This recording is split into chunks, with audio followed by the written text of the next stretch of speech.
Oi, todo mundo. Estamos voltando de nossa pausa. Gui, só quero checar se você já está aqui me ouvindo.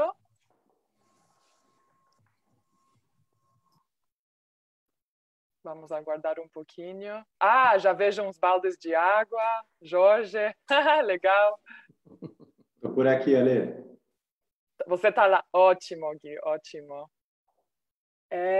Bom, acho que vou começar agora. Vamos retornar.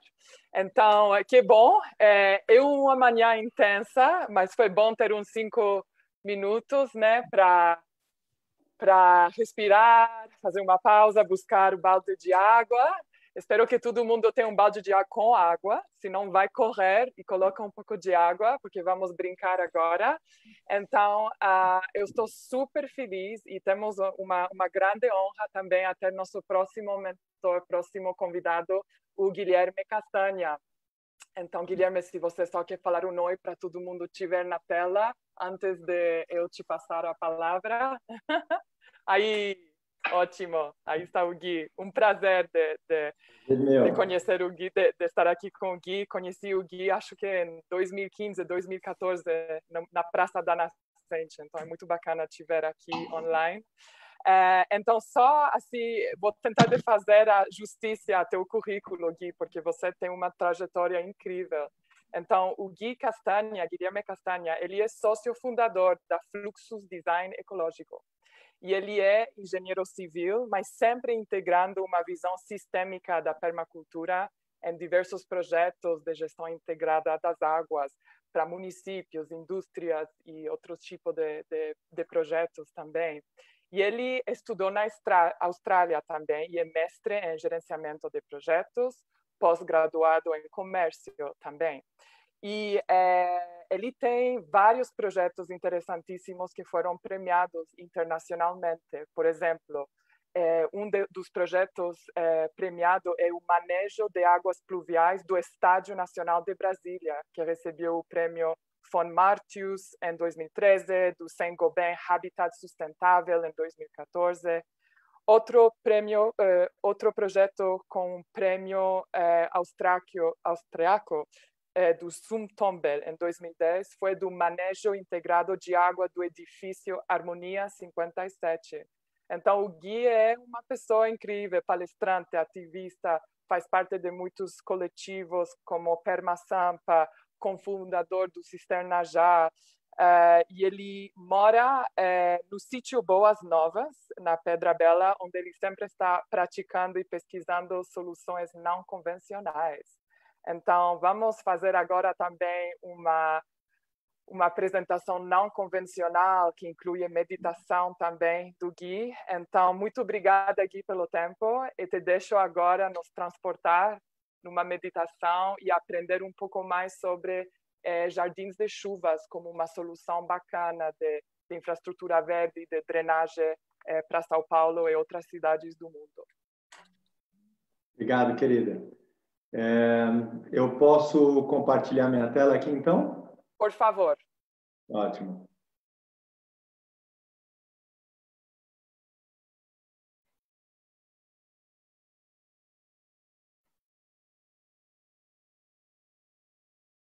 Já está aparecendo por aí? Perfeito, está aparecendo e você agora pode fazer o full screen. Perfeito, perfeito. Tá bem. Então, bom, Ale, antes de tudo, obrigado pela oportunidade, obrigado pelo convite, um prazerzaço estar com vocês hoje. Hoje eu estou fora de casa, eu consegui esticar para visitar meus pais, então me adaptei para poder estar aqui disponível para vocês. Mas, enfim, eu ia falar um pouco sobre a Fluxus, a Lê já falou, então queria passar adiante e começar a nossa atividade propriamente dita.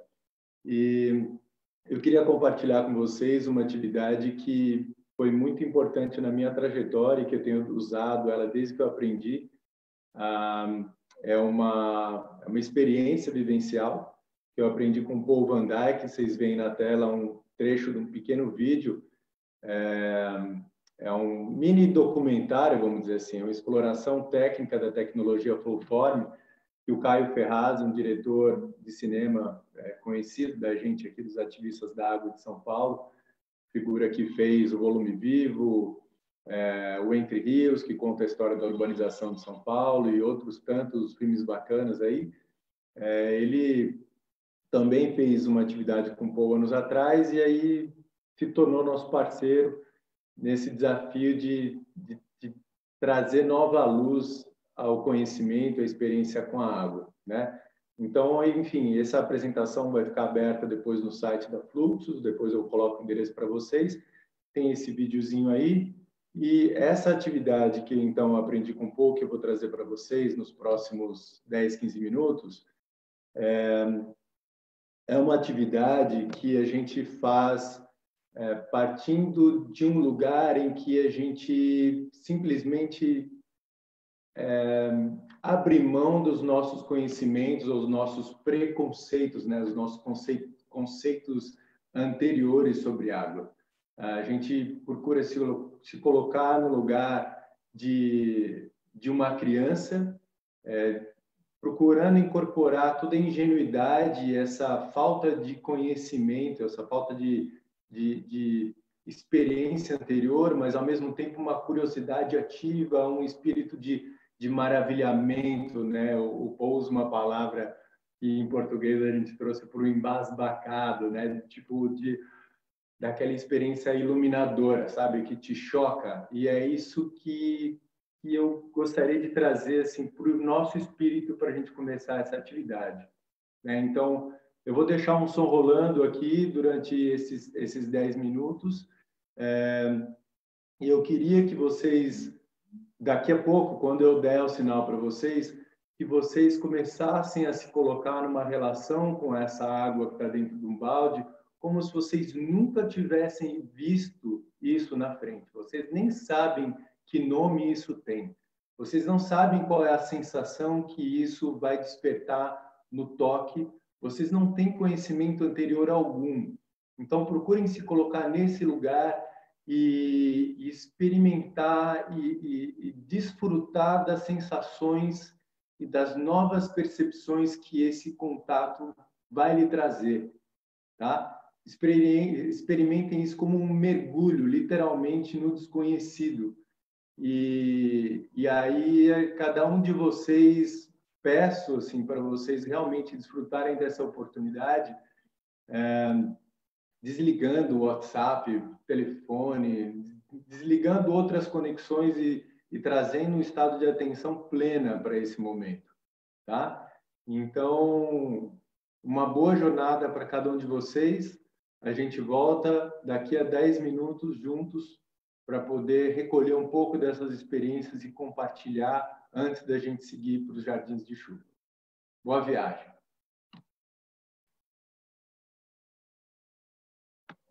Boa viagem.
Bem, queridos. Oi, Gui. Bom retorno. Suave aterrissagem.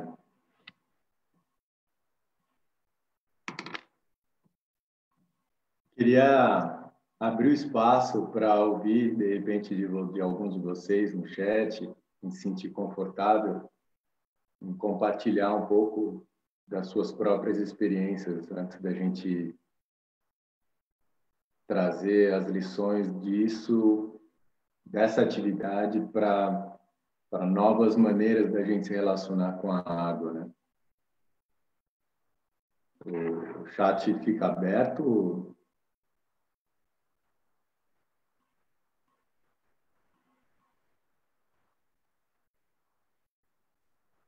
Sua tela ainda está compartilhada? Minha tela está aqui compartilhada, de volta à apresentação, tá? Sim, ótimo. E o chat, geralmente no canto da direita, está aberto. Ou você pode clicar embaixo chat e vai aparecer o chat. Ah, legal. Consegui abrir aqui. Legal. Ótimo. Bem, eu não sei como é que vocês sentiram, assim, mas a ideia dessa atividade, assim, que foi parte da minha própria experiência, assim, da minha jornada, quando eu tive a oportunidade de experimentar isso pela primeira vez, eu já trabalhava, entre aspas, formalmente com o trabalho que eu faço hoje já há cerca de 10 anos. E aí eu vi que eu estava absolutamente enganado sobre uma série de facetas da água e foi muito incrível ter isso mostrado para mim através de um contato simples com um balde d'água. E me deu a impressão de que realmente as coisas são muito mais simples do que a gente acaba criando nas nossas próprias imaginações, né? Então, vou compartilhar a minha experiência pessoal com vocês. Esse foi talvez um dos momentos mais chocantes que eu tive com água na minha vida, quando eu percebi que as gotas d'água que estavam aderidas na minha mão, né? Que elas, quando caíam de volta no balde, essas pérolas, né? Cada uma dessas gotículas, quando ela caía de volta no balde, ela se transformava de volta naquilo que ela era antes. Então, era como se ela tivesse num estado transitório de ser, em que naquele momento era a gota, mas a essência dela era o todo. Assim como ela, nesse momento, está no balde, a essência da água é sempre a mesma, né? Isso me trouxe uma percepção de unidade que eu trouxe para a humanidade, né? Para esse ser humano que é uno também, e que talvez a gente esteja se iludindo. Realmente é mais uma confirmação de que esse estado individual do ser é uma ilusão e que nós somos um todo, né? Nós estamos num estado transitório de um ser individual para uma experiência individual, mas que a gente é parte de um todo integral, né? E nesse momento de coronavírus, né, essa experiência assim só reforça esse aprendizado e a magnitude dessa capacidade do ser humano, né, e a nossa potência enquanto humanidade. Então, a partir daí, eu comecei a refletir, então, bom, se a gente vive esse paralelo de estado transitório, assim como a água vive esse tempo inteiro, o que mais a água tem para me mostrar? O que mais eu posso aprender através dela? Quais são as lições que ela pode me trazer enquanto indivíduo, como parte de um todo, mas como é que eu posso me colocar a serviço dessa unidade, desse trabalho, né? E ao mesmo tempo, procurar escutar mais a água no decorrer do desenvolvimento desses trabalhos. Então, eu queria trazer alguns pensamentos aqui que estão sendo colocados no chat. A Sofia falando que ficou emocionada e ausente de pensamentos racionais. Acho que é isso, né? Essa ingenuidade do olhar da criança e livre desses conhecimentos anteriores, ele é muito maravilhoso porque ele nos liberta de ideias pré-concebidas, né? E nos traz a oportunidade de experimentar o novo em coisas tão corriqueiras quanto um balde d'água, né? Que a gente não dá tanto valor. Então, como é que a gente pode se relacionar com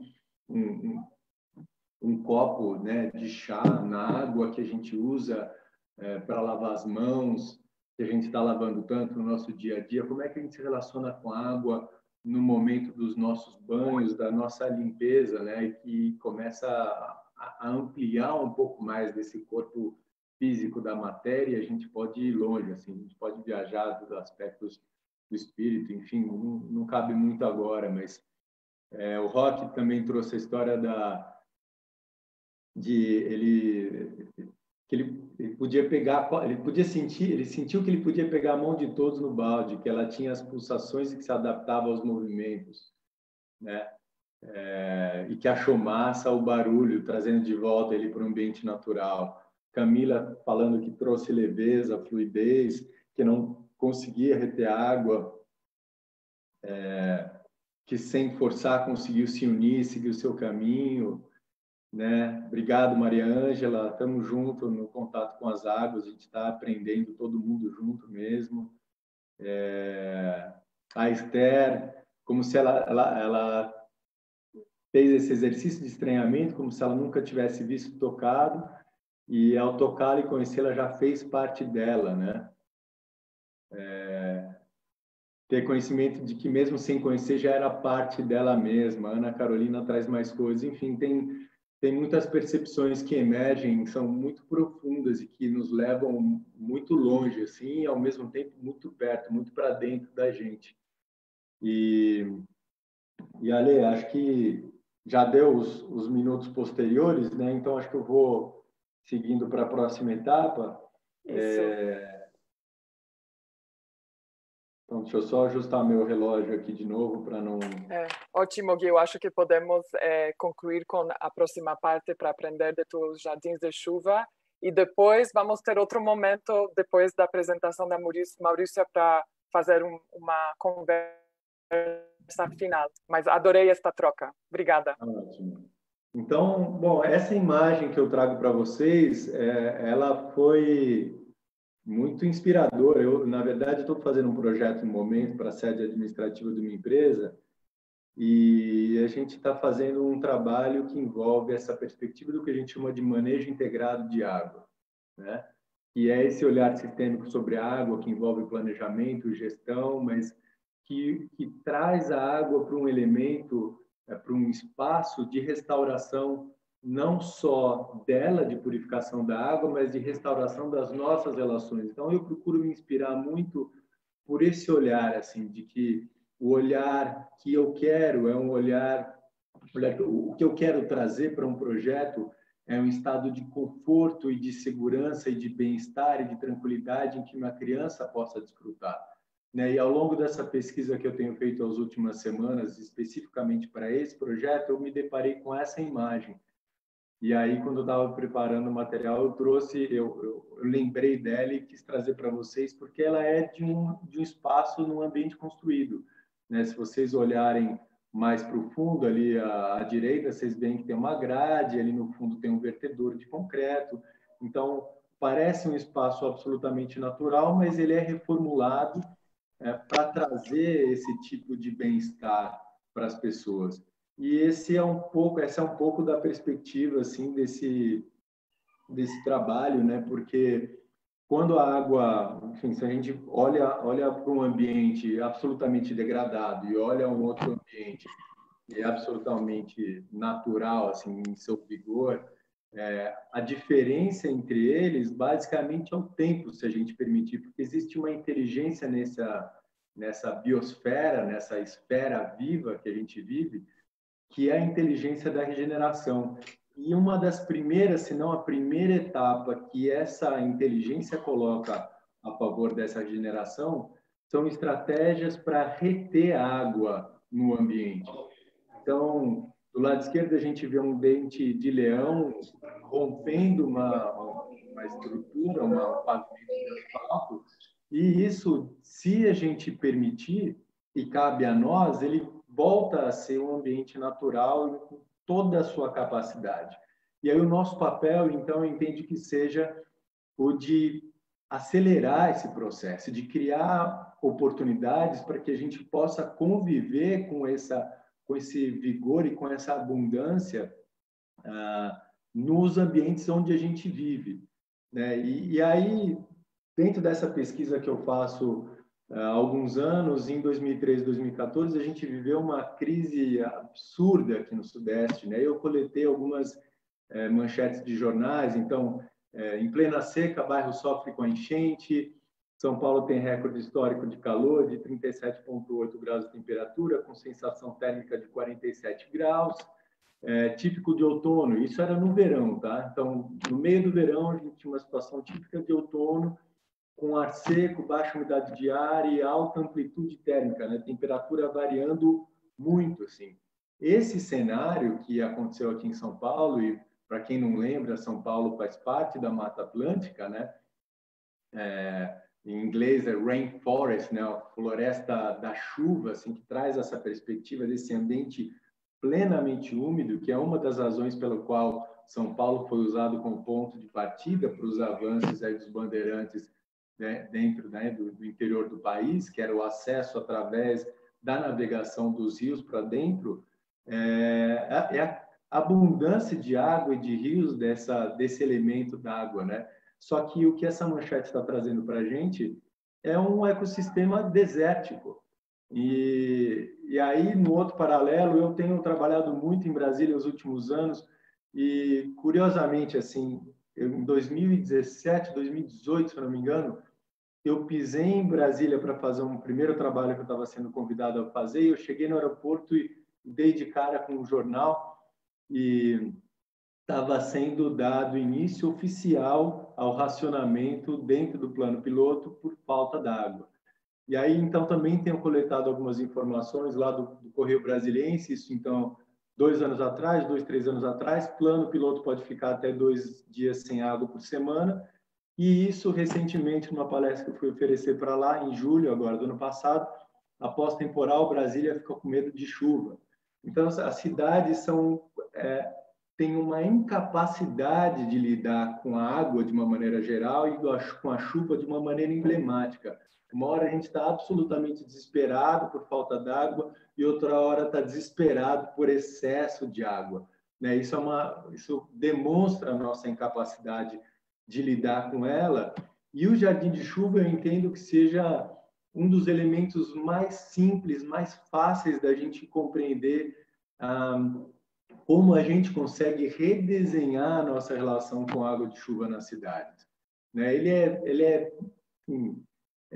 Eu entendo que ele é emblemático porque qualquer pessoa pode fazer um jardim de chuva. Ele basicamente se trata de um jardim escavado que coleta a água do entorno e aí, através disso, ele permite que a água fique retida nesse espaço. Ela pode acumular com uma altura maior ou menor, depende do tipo de solo, mas essencialmente a gente está falando de um solo que tem capacidade de infiltração. Então, só um parênteses, eu vou mostrar um vídeo depois, uma referência de um vídeo para vocês assistirem depois, mas é importante quando a gente fala de jardim de chuva é que o solo tem a capacidade de infiltração, porque essa água tem um limite de tempo que ela pode ficar parada, né? Esse tempo é de 2 dias em função do ciclo da larva do mosquito da dengue. Então, a gente trabalha com 3 dias ser o limite, então nos projetos a gente procura idealizar isso para que em 2 dias toda a água seja infiltrada aí. Bom, aí a gente pode trabalhar com plantas nativas, com flores, com comestíveis, com tempero, com chá, com o que você quiser, tá? E que também sirvam como um espaço de atração de polinizadores, de insetos, da macro e da microfauna urbana, né? São Paulo, assim, tem raríssimos espaços para os animais e para os insetos, né? Que também são predadores desses que podem virar pragas. Então, a gente atrai anfíbios para um lugar que poderia atrair larvas também. Então, as larvas não conseguem se desenvolver aí. Então, a gente está criando bolsões de equilíbrio desse ambiente natural, né? E, ao mesmo tempo, essa água que é destinada para esse espaço, ela infiltra, ela deixa de correr para as galerias pluviais e não vai contribuir para as enchentes. Ao mesmo tempo, a gente melhora a qualidade dela, né? À medida que ela vai infiltrando, esse solo é um filtro natural, e aí ele segue o caminho natural da água, que é através do solo chegar nos rios.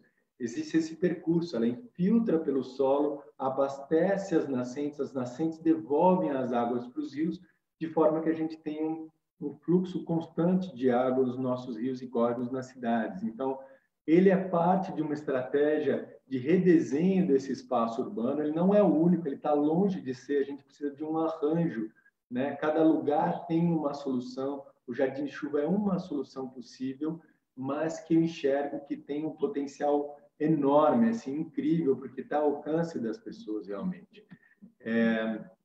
Esse vídeo que eu mencionei para vocês é uma videoaula que eu chamo de Reidratando a Paisagem Urbana com Água de Chuva.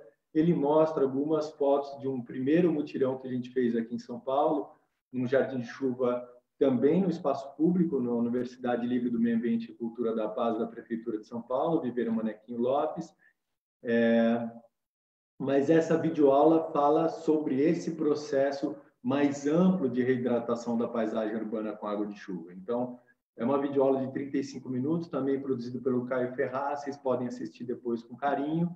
E aí eu queria trazer para vocês esse exemplo do Largo das Araucárias, que é o espaço que a gente faria a visitação hoje, né? A nossa proposta inicial, antes da gente fazer no virtual, seria a gente estar lá em campo, olhando esse espaço, sentindo, cheirando, tocando, olhando as borboletas e as flores, né? O cano, a entrada de água. Mas, enfim, é isso. A gente consegue ver por essa imagem, por essa aqui na sequência. Lá do lado esquerdo é o Rio Pinheiros, do lado direito da imagem, o Largo da Batata. E aí, essa área circulada é o Largo das Araucárias, o Largo dos Pinheiros, para quem não sabe, é a mesma coisa que o Largo das Araucárias, mas a gente chama dessa forma porque o pinheiro típico do nosso ambiente aqui no Sudeste é a araucária, né? Então, foi uma homenagem dada por muitas pessoas. É um projeto, inclusive, idealizado por muita gente, né? Teve como 4 figuras principais aí o Sérgio Reis, o Ricardo Cardim e o Nick Sabei, e eu fiquei especificamente com a parte da água de chuva, mas teve a colaboração de muitas outras pessoas, o Elton Santos, Pete Webb, Fernando Rodrigues, Luiz de Campos, do Rios e Ruas, e, enfim, aí essa era a imagem desse espaço antes do início das atividades, era um posto de gasolina protegido por tapumes, porque ele passa por um processo de descontaminação depois que os postos são desativados, né? Tem o link aí embaixo para depois, para quem quiser checar isso no portfólio, tem as imagens lá. A gente fez uma intervenção para que a água de chuva, então, pudesse ser coletada da sarjeta e destinada para dentro dos jardins de chuva. Eu estou vendo algumas perguntas aqui, depois eu respondo no chat, mas basicamente a ideia era colher não só a água de chuva que estava caindo ali na praça, mas também mostrar como isso poderia ser um elemento restaurador desse ambiente que a gente tem aí. Solo absolutamente impermeável, asfalto, um bocado de poeira atmosférica, poluentes do próprio trânsito, né, de veículos, de pedestres, tem por ali. Então, tem plástico, tem uma série de resíduos que são destinados para dentro do jardim de chuva. Então, a água é conduzida por dentro desse jardim e aí ela é desaguada num ponto que eu vou mostrar na sequência, mas no momento do plantio, a gente chamou comunidades, grupos de trabalho que trabalham com plantio de árvores em São Paulo. A gente fez um grande mutirão em dezembro de 2017, que teve a presença aí de muita gente, foi super lindo. A gente vê uma criança aí do lado direito também, que é muito rico, né, a gente poder participar de atividades em que as crianças participam junto da gente, né, que é seguro para elas e que elas conseguem perceber desde essa idade o jardim de chuva como sendo um elemento natural. Que coisa mais óbvia, né, a água entrar para dentro do jardim, que as plantas vão florescer, não tem mistério algum nisso, né? Então, eu enxergo, inclusive, que as escolas, na verdade, todos os espaços públicos precisam ser também espaços educadores, e as escolas, em especial, têm esse papel mais fundamental ainda, porque eles ensinam pelo exemplo em que as crianças olham isso de uma maneira absolutamente natural, não é nada de extraordinário que a gente está vendo, né? E aí, então, do lado esquerdo, uma foto que o Fernando Saciotto, querido parceiro que me ajudou muito nesse projeto, acompanhando a obra, inclusive, ele tirou da primeira chuva, entrando no Jardim de Chuva, isso aí foi em janeiro de 2018, então a gente vê uma entrada, umas pedras, umas poucas plantas ali, reparem nesse banco que está ali no fundo, tá? Então a gente vê uma lâmina alagada aí no meio, e aí 8 meses depois, esse mesmo lugar, como é que ele estava? Então, completamente ocupado, um monte de plantas nativas, espontâneas, outras não espontâneas, porque a população se empolgou e saiu plantando outras coisas por lá. Então, ele está muito maior. Isso aí é 8 meses depois, tá? E uma das coisas que me chama muito a atenção é a quantidade de borboletas que tem nesse espaço e o verde que esse espaço tem no meio da seca. Você vai no meio da seca em São Paulo, tá verde, tá vivo, assim, ele tá pulsante esse lugar. E ele não estaria pulsante se não fosse essa quantidade toda de água e também um bocado de cuidado que é oferecido também. Tem uma pessoa que fica cuidando desse espaço aí, por mais que tenha o envolvimento da comunidade, tem um guardião, tem um cuidador, que é o Bahia, que é um amigo nosso, parceiro, que está aí todos os dias, aí de segunda a sexta, de olho nesse espaço. Tá? Então, essa é uma vista panorâmica do Largo das Araucárias. O largo é esse espaço verde mais na parte de baixo, que tem esse círculo central e um outro recorte mais para baixo. Em cima é a Floresta de Bolsa, uma outra iniciativa desse mesmo grupo, que transformou esse gramado numa floresta incrível que está crescendo do outro lado da via. E quem quiser conhecer, está fácil de chegar.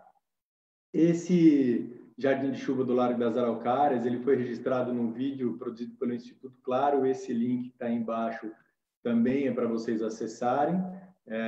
Quem está aí é o Fê Saciotto também, que puxa essa iniciativa dos Jardins de Chuva na cidade. Essa é uma imagem dele trabalhando lá no Grajaú, na periferia de São Paulo. Essa é uma outra coisa assim que os jardins de chuva estão se desenvolvendo, né? Estão brotando, estão pipocando na cidade de forma bastante espontânea, e tem algumas pessoas que estão, de alguma maneira, guiando esse processo, mas quem aprende segue replicando, segue ensinando, segue fazendo. Então, São Paulo hoje tem uma situação de quantidade de jardins de chuva que eu já nem sei mais quantos eram. Assim, há 2, 3 anos atrás, dava para a gente contar em 2 mãos.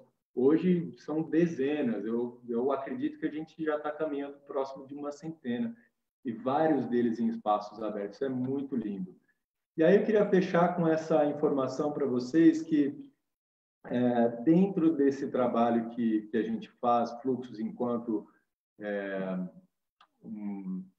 um grupo que se dedica a desenvolver projetos em qualquer escala, né, da micro a macro escala, das ocupações, das favelas, das comunidades de baixa renda, das comunidades tradicionais, aos grandes projetos, aos municípios.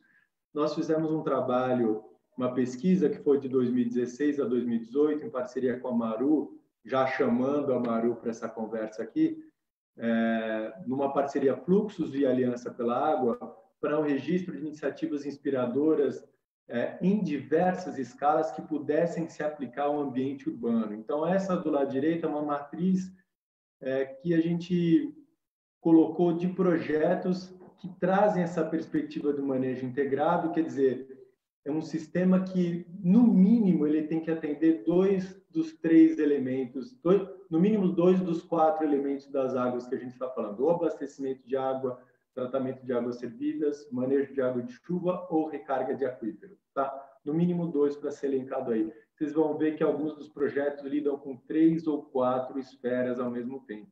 Então, por conta disso, são projetos que têm um impacto muito significativo, mas a gente entende também que a cidade ela é composta como um mosaico de escalas. A cidade não é só projetos de grande escala, podem ser políticas públicas que lidem com iniciativas de pequena escala, da casa, né, ou de um distrito, num bairro, de uma microbacia, ou projetos mais amplos em si. Então, a gente precisa entender a cidade como um espectro de mosaicos, e aí a Fluxus vai lançar uma campanha em apoio ao lançamento dessa publicação, e também lembrando que esse ano é um ano, por mais que a gente talvez esteja com foco desviado, é um ano de eleições municipais aqui no Brasil. Então, é o momento da gente se empoderar dessa capacidade de redesenhar a cidade, da necessidade da gente redesenhar as cidades. Com essas experiências, a gente vai fazer um mês de chamado, explorando iniciativas que estão nessa publicação e algumas outras que ajudam a esclarecer isso também. Tá? Então, eu fecho por aqui, meus contatos, referências estão por aqui, e aí sigo aqui à disposição de vocês nesse módulo aqui. Estou na escuta. Obrigado, gente. Muito, muito obrigada, Gui. Que inspiração. Sempre adoro ver apresentações que não é só diagnóstico, problemas, mas assim, soluções, e já soluções que estão sendo feitas aqui mesmo em São Paulo. Muito bacana. Obrigada por isso. Já tem várias provocações no chat, dá para fazer jardins de chuva na favela do Sapé, né? Provocando para o Jorge, para o Loan, para você. Então, como estamos assim um pouquinho atrasados, Gui, eu super te convido de dar uma olhada no chat, porque tem várias perguntas para você.